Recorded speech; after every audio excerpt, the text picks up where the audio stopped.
Anto action കൂടെ ചേരുന്നുണ്ട്. ആൻറ്റോ, നേരത്തെ ഇവർ പറഞ്ഞൊരു കാര്യം, ഈ പുത്തുമലയിൽ പുനരധിവസിപ്പിക്കപ്പെട്ടവരുടെ ഒരു പ്രശ്നത്തിൽ അന്നും ഇതേപോലെ ടൗൺഷിപ്പുകൾ വാഗ്ദാനം ചെയ്യപ്പെട്ടു, വലിയ രീതിയിലുള്ള വാഗ്ദാനങ്ങളുടെ പെരുമഴയുണ്ട്. ശരിയാണ്, അവിടെ ഭൂമി കൊടുത്തു, അവരെ അവിടെ വളരെ പെട്ടെന്ന് ആ സമയത്തേക്ക് അക്കോമഡേറ്റ് ചെയ്യാൻ പറ്റും. പക്ഷേ ഇപ്പോൾ ആ വീടിൻ്റെ പരിതാപകരമായ ഒരു അവസ്ഥയെക്കുറിച്ച് കൂടി പറയുന്നുണ്ട്. അപ്പോൾ ഇനി ഇവർക്ക് ആർക്കും അങ്ങോട്ട് തിരിച്ചു പോകാൻ ആഗ്രഹമില്ല. ഇവർ പറയുന്നത് അങ്ങോട്ട് പോകാൻ കഴിയില്ല, ആത്മവിശ്വാസമില്ല. ഇവിടെ സംസാരിച്ചവരെല്ലാവരും പറയുന്നതാണ്. അപ്പോൾ എവിടെ ടൗൺഷിപ്പ് നമ്മളിപ്പോൾ ഒരു ടൗൺഷിപ്പ് പ്രോജക്റ്റിനെ കുറിച്ച് പറഞ്ഞു, അതൊരു കൺവീനിയൻ്റായ സ്ഥലത്ത് കണ്ടെത്തണം, അത് കൊടുക്കണം. അത് അവരെ സംബന്ധിച്ച് വന്യമൃഗ ശല്യം ഇല്ലാത്ത സ്ഥലമായിരിക്കണം. ഈ കച്ചവടക്കാരെ കൂടി അതിനോട് പരിഗണിക്കണം എന്നാണ് പറയുന്നത്. അത് വേണ്ടതല്ലേ അരുണെ? നമ്മുടെ കാഴ്ചപ്പാട് പ്രകാരം ഒരു പുതിയൊരു ചൂരൽമല ഉണ്ടാക്കുക എന്നുള്ളതാണ്. അപ്പോൾ നമുക്ക് ചെയ്യാൻ പറ്റുന്നത് എന്താണ്? നമുക്ക് ചെയ്യാൻ പറ്റുന്നത് അവിടെ വീട് നഷ്ടപ്പെട്ടവരെ മുഴുവൻ പുനരധിവസിപ്പിക്കുക. അതിൻ്റെ ഭാഗമായി ഇനി വീട് നഷ്ടപ്പെടാനിരിക്കുന്ന ആൾക്കാർക്ക് ഓരോ നമ്മൾ കണ്ടതാണല്ലോ, മേലെ തുടങ്ങി താഴെ വരെ റോഡ് സൈഡിൽ ഇടിഞ്ഞു വന്നതിന് സൈഡിൽ വീടിരിക്കുന്നുണ്ട്. അവിടെ ഒന്നും താമസയോഗ്യമല്ല. ഇനി അങ്ങനെയുള്ള ആൾക്കാരെ പുനരധിവസിക്കുക. നമ്മുടെ ഒരു കണക്ക് പ്രകാരം ഒരു 300 വീട് ഒലിച്ചു പോയിട്ടുണ്ടാവും. ഒരു 300 വീട് അങ്ങനെ പോകാൻ വേണ്ടി നിൽക്കുന്നുണ്ടാവാം. കാരണം ഇനിയൊരു അവർക്കൊരു പ്രളയത്തെയോ അല്ലെങ്കിൽ ഇപ്പോൾ ഉരുൾപൊട്ടലിനെ നേരിടാൻ അവർക്ക് പറ്റില്ല. അങ്ങനെയുള്ള വീടും കൂടെ പുനരധിവസിപ്പിക്കാൻ വേണ്ട ഒരു പ്രൊജക്റ്റാണ് ഇപ്പോൾ നമ്മൾ മുന്നോട്ട് വെച്ചത്. അപ്പോൾ ഞാൻ ഉദ്ദേശിക്കുന്നത് അങ്ങനെയുള്ള 150 ഏക്കർ സ്ഥലത്ത് ഏകദേശം ഒരു 15 സെൻറ്റ് സ്ഥലമെങ്കിലും എടുത്ത്. കാരണം അവിടെയുള്ളവരെല്ലാം 10-15 സെൻറ്റ് സ്ഥലങ്ങളിൽ താമസിച്ചവരാണ് ഭൂരിഭാഗം ആൾക്കാരും. ചിലപ്പോൾ 1 ഏക്കറുള്ളവരുണ്ടാവാം. പക്ഷേ നമ്മുടെ ഒരു 15 സെൻറ്റ് സ്ഥലമെങ്കിലും ഒരു കുടുംബത്തിന് കിട്ടുന്ന വിധത്തിൽ ഒരു 3 ബെഡ്റൂമെങ്കിലും ഉള്ള വീട്, ഏറ്റവും കുറഞ്ഞത് 3 ബെഡ്റൂമെങ്കിലും ഉള്ള. ചില വീടുകളിൽ ചിലപ്പോൾ 4 അംഗങ്ങളുണ്ടാവാം. 3 ബെഡ്റൂമിൽ അവർക്ക് പറ്റില്ല. ഇപ്പോൾ 2 പെൺകുട്ടികളും ഒരു അച്ഛനും അമ്മയും ഒരു അനിയനോ അല്ലെങ്കിൽ ചേട്ടനോ ഉണ്ടെങ്കിൽ അവർക്ക് 3 ബെഡ്റൂമിൽ പറ്റില്ല. അവർക്ക് ചിലപ്പോൾ 4 ബെഡ്റൂം വേണ്ടി വരും.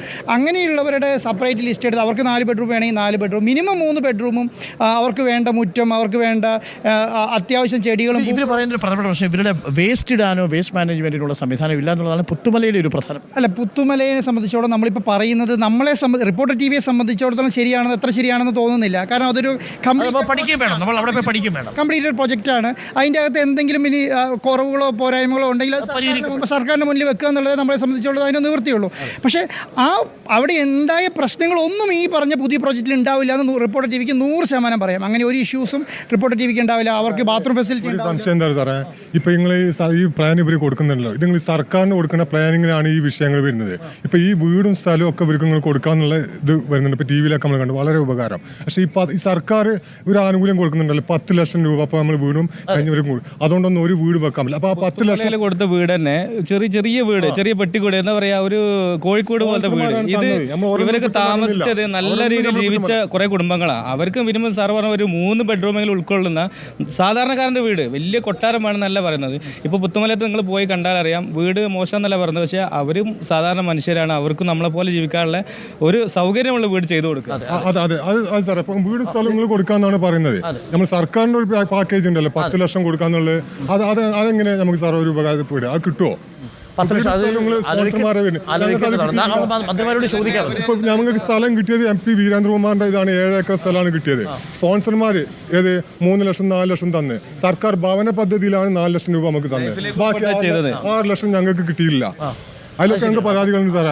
വേസ്റ്റ് കുഴി നിറഞ്ഞിട്ട്, കക്കൂസും കുഴി ഇതൊക്കെ നിറഞ്ഞിട്ട് അരുണ, എന്താ സംഭവം എന്ന് പറഞ്ഞാൽ ഒരു 7 ഏക്കർ സ്ഥലത്തൊന്നും ഇതുപോലെ വീടുകൾ വെച്ച് കൊടുക്കുക എന്ന് പറയുന്നത് പ്രായോഗികമല്ല. നമ്മൾ ചിന്തിച്ചാൽ മനസ്സിലാവും. കാരണം വയനാട്ടിൽ താമസിച്ച ജനങ്ങൾ വിശാലതയിൽ താമസിച്ച ആൾക്കാരാണ്. അവരെയാണ് നമ്മൾ ഈ പറയുന്ന പെട്ടിക്കൂട്ടിൽ കൊണ്ട് അടയ്ക്കുന്നത്. അങ്ങനെയൊന്നും ജനങ്ങൾക്ക് എന്തുകൊണ്ടാണ് ഈ പുത്തുമലയിൽ താമസിച്ച ആൾക്കാർ അവിടെ താമസിക്കാത്തത് നമ്മൾ പോയി നോക്കണം. കാരണം അടുപ്പിച്ചടുപ്പിച്ച് വീടുകൾ വെച്ചിരിക്കുകയാണ്. അങ്ങനെ ഇടുങ്ങിക്കൂടി ജീവിക്കും. നമ്മളിപ്പോൾ ചിലപ്പോൾ എറണാകുളത്തോ തൃശ്ശൂരൊക്കെ നമ്മളല്ലെങ്കിൽ തിരുവനന്തപുരത്തൊക്കെ നമ്മൾ താമസിച്ചുണ്ടാവും. അങ്ങനെ താമസിക്കാൻ പറ്റും, നമ്മളെ കൊണ്ട് ഫ്ലാറ്റിൽ താമസിക്കാൻ പറ്റും. ഒരു വയനാട്ടുകാരനെ പിടിച്ച് ഫ്ലാറ്റിൽ നിർത്തിയാൽ എത്ര ശതമാനം നിൽക്കുമെന്നുള്ള കാര്യം വയനാട്ടുകാരനെ എനിക്കത് കറക്റ്റായിട്ട് അറിയാം. ഒരാൾക്ക് നിൽക്കാൻ പറ്റില്ല. അത്യാവശ്യം അവനെ ഇറങ്ങി നടക്കാനും അതിനുള്ള സംവിധാനങ്ങളും ഒക്കെ ഞാൻ പറയുന്നത് ഏറ്റവും ചെറിയ വീട്ടിൽ താമസിക്കുന്നവർക്ക് വൃത്തിയുള്ള ബാത്റൂമുള്ള സ്ഥലമാണ് വയനാട്. അല്ലെങ്കിൽ വൃത്തിയുള്ള കമ്പോസ്റ്റ് ചെയ്യാനുള്ള സംവിധാനമുള്ള സ്ഥലമാണ് വയനാട്. അപ്പോൾ അങ്ങനെയുള്ള സ്ഥലങ്ങളിലേക്ക് അതിൻ്റേതായ മൈൻഡ് സെറ്റോട് കൂടിയിട്ട് ഒരു പ്രൊജക്റ്റ് വേണം എന്നുള്ളതാണ് ഇവരുടെ ആവശ്യം എന്നുള്ളതാണ് ഈ പറഞ്ഞ പുത്തുമലേൻ്റെ കാര്യത്തെക്കുറിച്ച് പറയുന്നത്.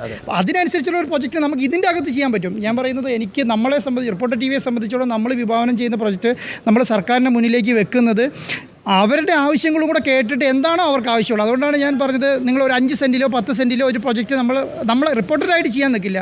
റിപ്പോർട്ടർ ചെയ്യുകയാണെങ്കിൽ മിനിമം ഒരു 15 സെൻറ്റ് സ്ഥലത്തും ഒരു 3 ബെഡ്റൂമും ഉള്ള ഒരു സ്ഥലം എന്നുള്ള നിലയ്ക്ക് റിപ്പോർട്ടർ ടിവി ചെയ്യുള്ളൂ.